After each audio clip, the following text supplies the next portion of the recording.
Hello and welcome back to the channel. In today's lesson, we will understand the correct use of been and being in English. Now, these two words often confuse learners, but in this lesson, I've combined my previously uploaded lessons and simplified them further with more examples, so you can use been and being correctly and confidently in your daily conversations. Also, there are study notes for this lesson in the description. Do download them, but after watching this lesson. Let's get started. First, let's clear the basics. Both been and being come from the verb to be, but their forms are different. Been is the past participle of the verb be, and being is the present participle of the verb be. As I mentioned, in this lesson, our focus is on the use of been. Now, been has 8 main uses, and we will understand them one by one. Now, been is the past participle of been. We use been mostly with has, have, and had. For example, I have been to London. Now, this means I went there at some point in my life, that's in the past, and came back. Now, we use been to talk about something that has already happened or been experienced, something that's finished or completed in the past. We don't know when, like time is not important, but it still has a connection to the present. I hope you got the basic understanding of how to use been. Let's see the grammar structure. We use subject plus have, has, or had plus been. This is the basic sentence structure of using been. Now let's understand how to use been in 8 different situations. Let's understand them one by one. Number 1, to talk about travel or experiences. Now, we often use been to describe places we have visited or things we have done in life. It's mainly used to show experience. For example, I've been to Japan twice. It means I visited Japan and came back, and I'm talking about my experience. She has been to the Taj Mahal. This means she visited it sometime in her life, we don't know when, and she's back. So here again we are talking about experience. We have been to that restaurant before. So here it means it's not our first time here. We have been to this restaurant before. Have you ever been to London? Now this is used for asking about life experiences. Now one important thing to remember. If you say, I've been to Goa, it means you went to Goa and you came back, you returned. But if you say, I'm in Goa, it means you are still there.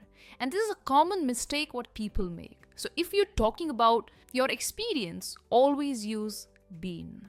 Now the second use of been is to talk about states, feelings, or conditions.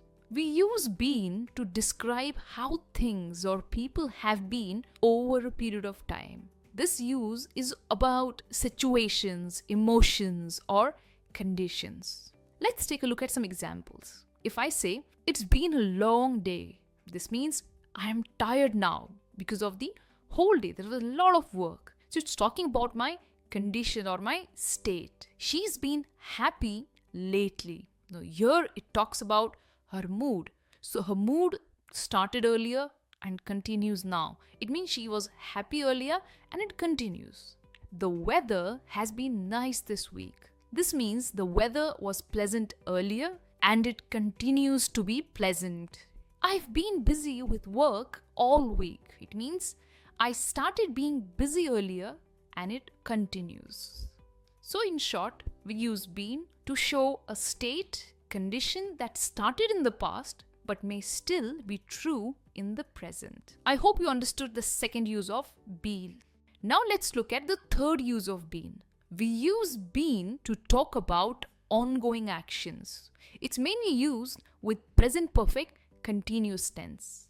The structure is subject plus been plus verb in the ing form, and it is used to describe an action that started in the past and is still continuing.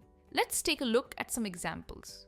We have been studying for hours. It means we started studying in the past and we are still studying. She's been working here since 2020. It means she started working in the past and is still working. They have been waiting for you since morning.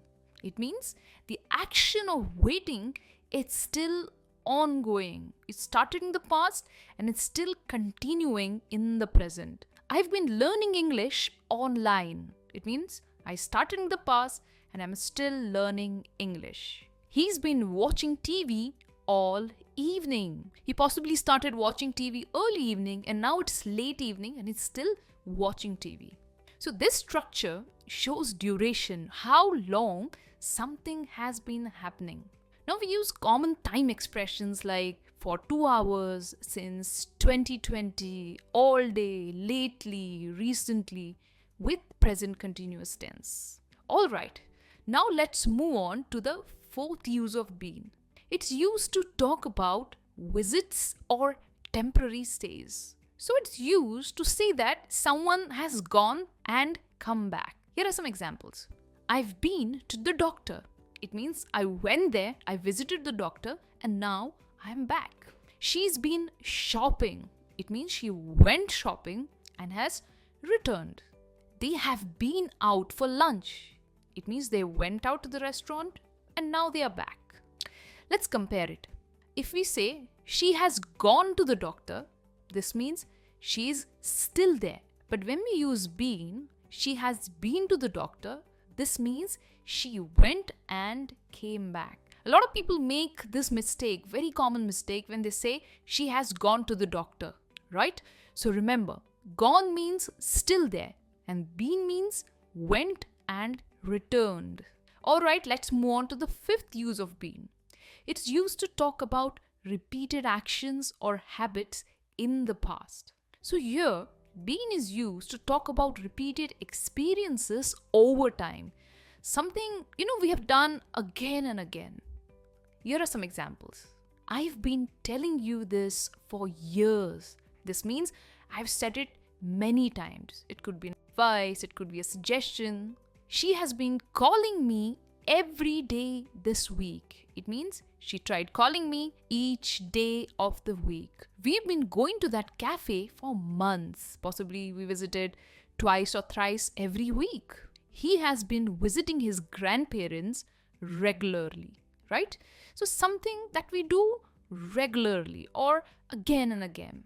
So in this situation, we use been when we want to show frequency, an action that is repeated several times up to now. It means until the present time. Now moving on to the sixth use of been. It's used to talk about changes or developments over time. We often use been to describe progress, change, or improvement. In short, things that have evolved. For example, you have been improving a lot lately. So it shows progress or it shows development. My English has been getting better, right? So there is a progress or development in the way I speak English. It has been more challenging to find time for hobbies. Life has been treating me well. So in short, this shows a transition or development that started earlier and is still true now. Moving on to the seventh use of been. It's used to talk about work or activities. In short, to talk about recent experiences. So we can use been to explain what we have been doing recently, and especially used while speaking in conversations. For example, I've been working on a new project. It means you started working on a project in the past and you're still working on it. So you're stating what you have been doing recently. We have been planning a trip. She has been attending online classes. They have been cleaning the house all morning. So if someone asks you, what have you been doing lately? These example sentences are the answers to this question. Now, these examples are perfect, when you're catching up with your friends or family, after a long time. And with that, we move to the last use of been. Been is also used with passive voice to show that something has happened or been done. It's not important who did it. Take a look at these examples. The work has been completed. We're not interested to know who did it. The focus is on the work. The work has been completed. The tickets have been booked. Again, we are not interested who booked the tickets. The focus is on the tickets being booked. The meeting has been cancelled. Now again, who cancelled? We're not interested to know. The focus is on the meeting being cancelled. The car has been repaired. My bag has been stolen. I don't know who stole it, but the focus is on the bag being stolen. So being here helps form the present perfect passive voice. And the structure is something like this. We use have or has plus been plus the past participle. So now you see, been is actually very flexible. It helps us to talk about experiences, ongoing actions, states, visits, progress, and even completed work in the passive voice. Now let's understand 8 main uses of the verb being. The first use is to talk about someone's behavior or attitude. One thing to remember, we always use being with verbs like am, is, are, was, or were. When we describe someone's temporary behavior, something that's true right now but not always, in such situations we use being. Take a look at these examples. You are being rude. It means you're acting rude right now. It's not your normal behavior. You're just acting rude right now. She's being kind today. It means she's behaving kindly at the moment. He was being silly at the party. This means he acted silly, but that's not his usual behavior. They are being noisy again. It means it's happening now. Now here is a common mistake what people make. If you say he is rude, this means it is his character. That's how he is. He's rude.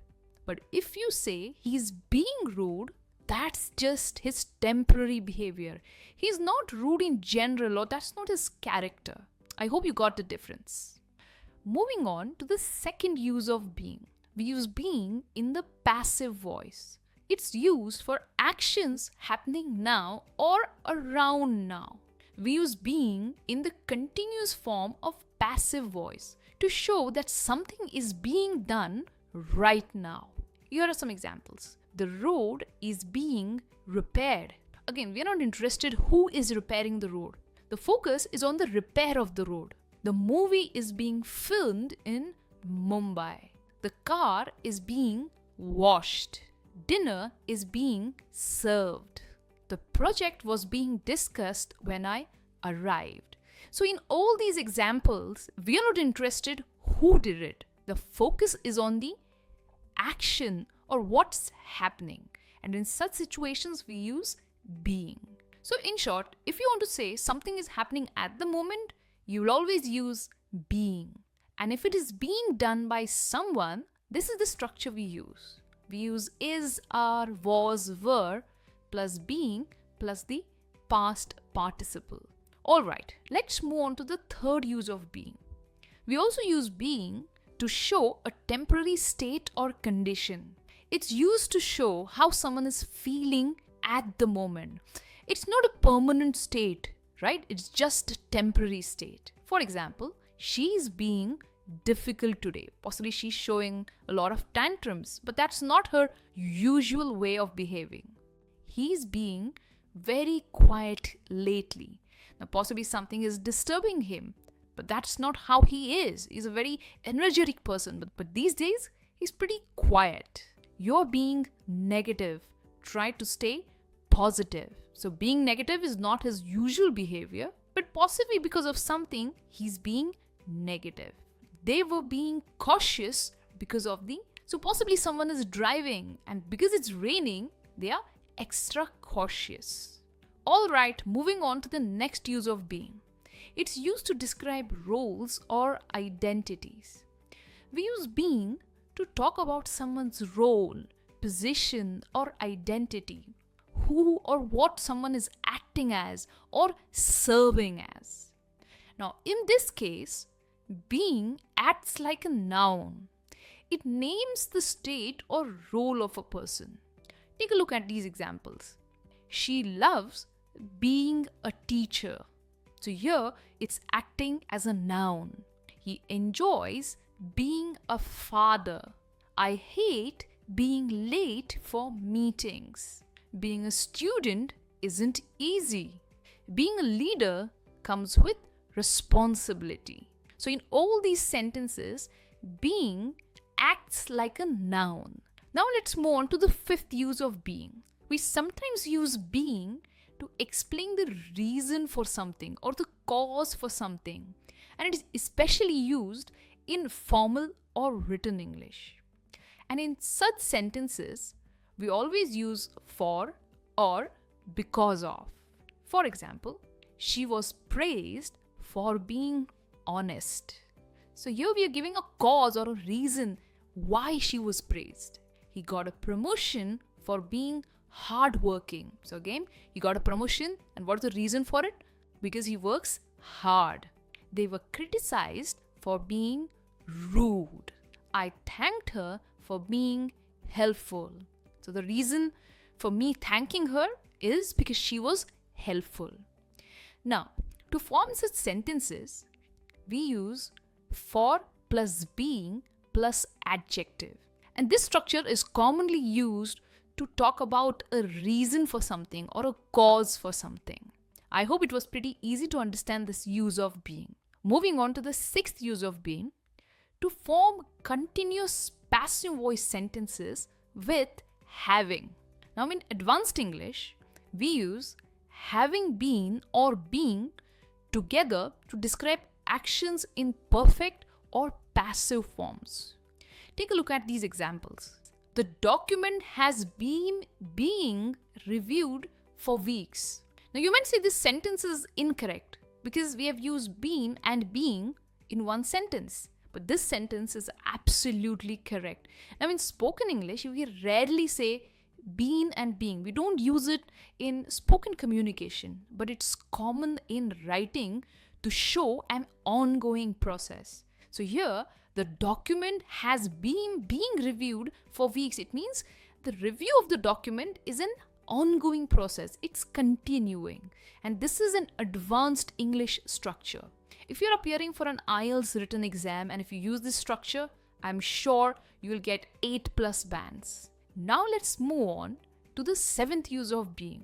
We can also use being as a noun, and it is especially used to mean a living creature or existence of something. For example, human beings are social creatures.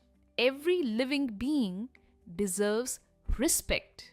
She believes in spiritual beings. It means she believes in the spiritual world. The forest is full of mysterious beings. This means the forest has a lot of unseen or mysterious creatures or animals. So here in all these sentences, we have used being as a noun, and it means a form of life.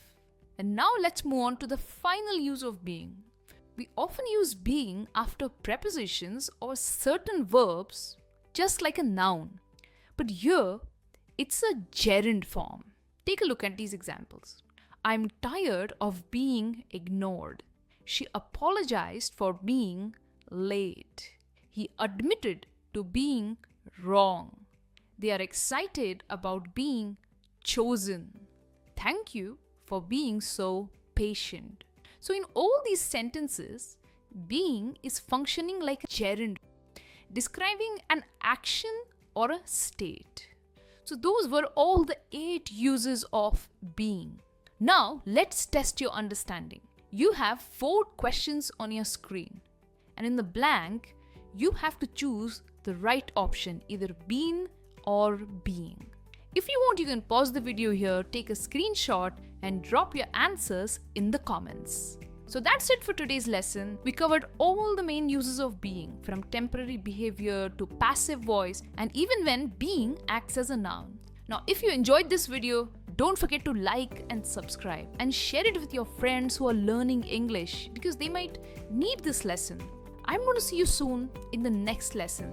Until then, as usual, keep learning and keep practicing English. Bye for now.